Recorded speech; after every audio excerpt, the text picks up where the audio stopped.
All right, welcome everybody. Thank you very much for coming at the end of a long and stimulating day. I suspect we'll be able to keep you awake. My name is Rick Anderson. I work in the library at the University of Utah, and I'm going to be the moderator for this panel. I'm going to open with just a very quick overview. I'm sure that if you're here, it's because you already know about Sci-Hub. If you didn't, I don't know why you would have come, but I just want to raise a few points by way of introduction. For one thing, it's important, I think, for all of us to bear in mind that Sci-Hub is not an operation that's just kind of technically breaking the law.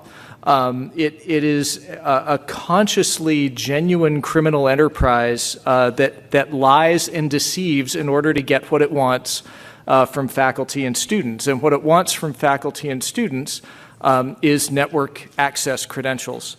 Now, the problem, or one problem, is that faculty and students don't always think of these credentials as network credentials. They think of them as access to content credentials. And one of the many problems that arises when they share these, either wittingly or unwittingly with Sci-Hub or with anybody else, is that in many cases they're not only giving sort of illegitimate, unpaid for access to licensed content, but they're also letting Sci-Hub and everybody with whom Sci-Hub chooses to share those credentials access to private and sensitive campus information that, depending on circumstances, may include student grades, budget access, and email. And what this means is that Sci-Hub doesn't only represent an attack on the publishing establishment, although that's certainly how it sees itself and wants others to see it. It's also an attack on the integrity of academic information systems and on the privacy of students. Now, there's a coalition of publishers that has been pulled together to combat Sci-Hub. Sari will tell us more about this in her presentation. And the intention is that this coalition will be a broad-based one that includes libraries as well as publishers, because, of course, the integrity of our institutional networks and compliance with our license agreements is very much within the bailiwick of libraries, not only institutional IT organizations or publishers themselves. So with that, I want to very briefly introduce our panelists. First, we're going to hear from Andrew Pitts, who's the managing director at PSI, and he's going to explain some of the hidden truths about how Sci-Hub actually works and who its targets are. Then we're going to hear from Joe DeMarco. He's a copyright attorney who is a partner at DeVore & DeMarco. He specializes in cybercrime prevention and response and in piracy and copyright piracy and enforcement. Previously to that, he was a prosecutor in New York with a similar specialty. And then third, we'll hear from Sari Francis. She's manager of digital license compliance at IEEE. She'll be outlining some of the ways that Sci-Hub poses an actual threat to publishing and steps being taken to combat it. And then what I think we'll do, if the panel agrees, is go through the three presentations and then have a general Q&A. Does that sound good? All right, Andrew. Thank you. Hello, everybody. Thank you very much for coming along to my subtle presentation. I've only got 10 minutes, so I'm going to go fairly quickly. I could have stood up here and talked to you about this for hours on end, but let's get cracking.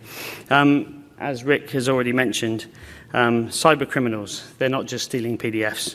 On the front page of the London Times quite recently, it was evidence that these cyber criminals are stealing much, much more from our universities, and this was in the UK, but the exact same is happening all over Western Europe and, in fact, all over the world. They're after much more, and there's lots and lots of articles you can see listed here. I'm not going to go through them, talking about what is stolen by these cyber criminals. So the reality of what they're doing is they're phishing, they're scraping, they're spamming, they're hacking, they're password cracking. They're doing anything to find personal credentials to get into our academic institutions. And whilst illegal access to published content is the most obvious target, The security industry believes that this may be the tip of an iceberg hiding an underlying deliberate attempt to steal multiple streams of personal and research data from institutions. So a little example, and individual credentials were published on websites, and we've monitored these for a long time now. And we've asked libraries to take corrective action. For one user of a library in Michigan whose credentials were published after Sci-Hub on an Iranian website, we were not only able to access content through her account and her profile and all of her personal information, but we were also able to track exactly what the poor girl was reading, everything. Now, this just tells you one little example, and Sari's got an even more kind of scary example to talk to you later. But this is a real factual example of a UK university that firstly faced a scraping attack where they took as many usernames as possible from that site. Then, in the middle of the week, they were subjected to a 48-hour dictionary attack where they forced passwords, and they actually managed to get 6 passwords. Then at the weekend, when people aren't really paying too much attention and publishers aren't at work to try and see these spikes in usage, they went in and they accessed 350 different publisher websites and took 45,092 PDFs. When we spoke to the library and the IT department, not only had they broken in and done this, they had changed the profiles of the usernames and passwords, the people's profiles themselves. They changed the cell phones of those people. And they'd planted malware on the computers. And all the computers had to be completely wiped. So anybody telling you that all they're doing is taking a few PDFs is not telling you the truth. So credentials are phished. They're not donated. They do get donated. You do see on Alexandra's blog certain Russian students who are abroad offering to help. But this is a massive scale operation where they're taking, 60-something million articles. They're not doing that by having a few articles donated. Okay, so this is an example of something that happened quite recently where stolen credentials were detected and the password was changed. And what we did for once is we monitored how many attempts with those stolen credentials were made after the password was changed. And the log file analysis revealed that there was 302 further attempts that day. We stopped monitoring after that. The access points came from 12 different countries, including USA, China, Thailand, and Hong Kong. Only 17 of the 302 attempts were Sci-Hub. So what this tells us is very quickly those credentials have been spread around the web. And I'll show you a bit later some of the other sites that these things appear on. And scarily, those same stolen credentials were used from within 34 recognized universities, including one quite famous US one. So these credentials spread like wildfire really quickly. And if you think they're only using those credentials to access scholarly content, they're not. Some of you have probably seen some of these websites, that's Passfans. So this is Passfans, and they trade in stolen credentials for credits. Sometimes people pay for these, and sometimes they're free. And don't forget the library user in Michigan whose contents were published online. We saw everything that they were doing, absolutely everything. Now imagine what else a hacker would do with those credentials. Is it the same username and password for all of the other accounts that that person has? Probably. So this is just 3 pages of about 60, I think there were, on Passfans that should scare the life out of people as to how many usernames and passwords they have that work at all of these universities around the world. This is rife, and it's a huge problem. And this is evidence of how passwords are shared amongst different criminal cyber gangs. I think you saw recently where a big Iranian cyber gang, several people were arrested in the US. Some of these were appeared on an Iranian website giving access. But we looked at each of these individual usernames and passwords and we searched the web for them, and we're finding several sites that the same usernames and passwords appear on, including Facebook. They even have YouTube channels now that tell you how you can break into universities.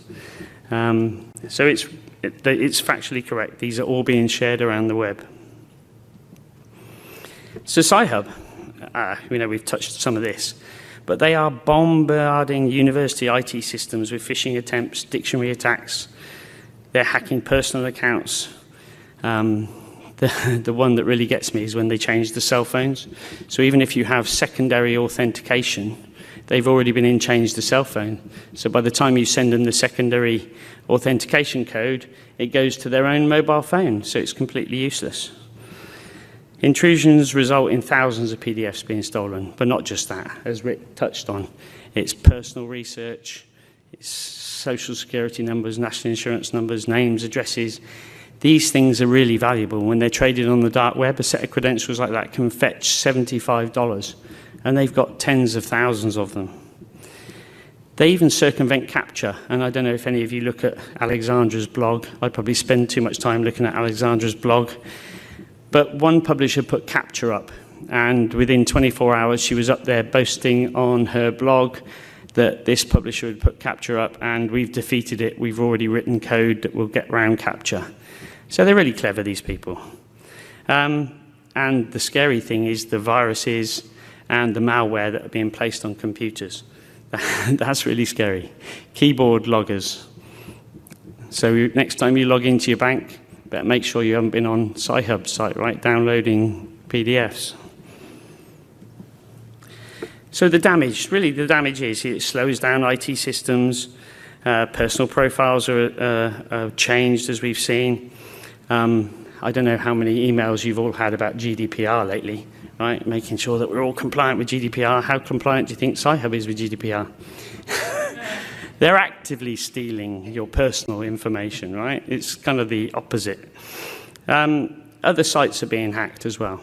And, we don't really get to the truth of a lot of this because a lot of the times the universities won't really tell us the extent of what has happened when these people break in. So there you go. The effort and the time that is taken for these universities to do this. I mean, that one UK university example, that took them days to go through and check all the computers, wipe the viruses, clean machines, change everything, look at what had happened. It's a real big thing. Skewed usage metrics is another one that people don't realize when they're in universities, is that when they go in and they take 48,000 PDFs, what does that do to their usage metrics? Have they just been tipped up to the next tier for publishers? Are they being charged more than they should? They really need to think about this, and we've got evidence where that has actually happened. So the more of this we can pass out to libraries and make them aware of this, I think the more that they'll take this a little bit more seriously and start blocking these things from their own sites.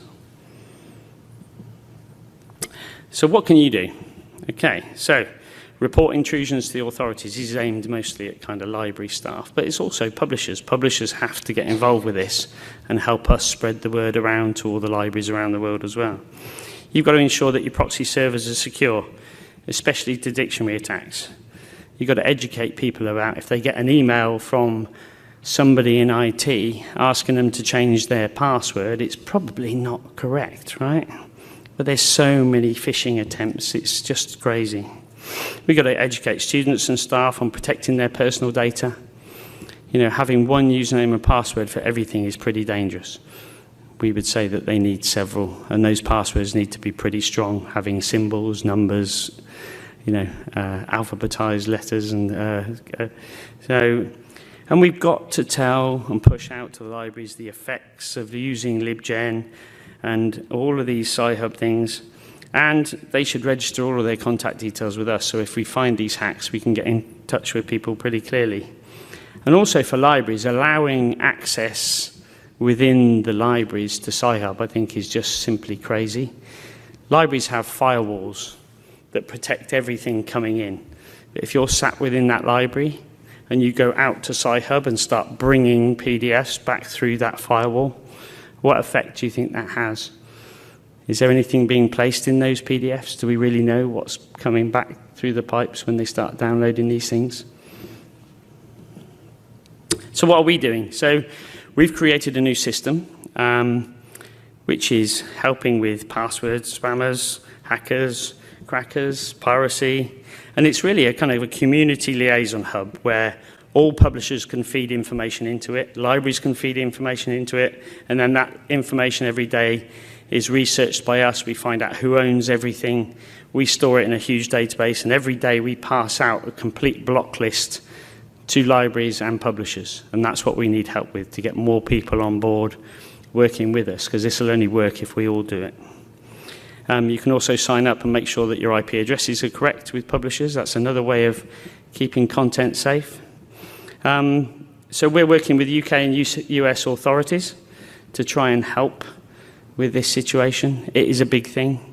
We're working with lots of consortia now and lots of libraries. We're speaking with many consortia about pushing out our block lists to all of their members.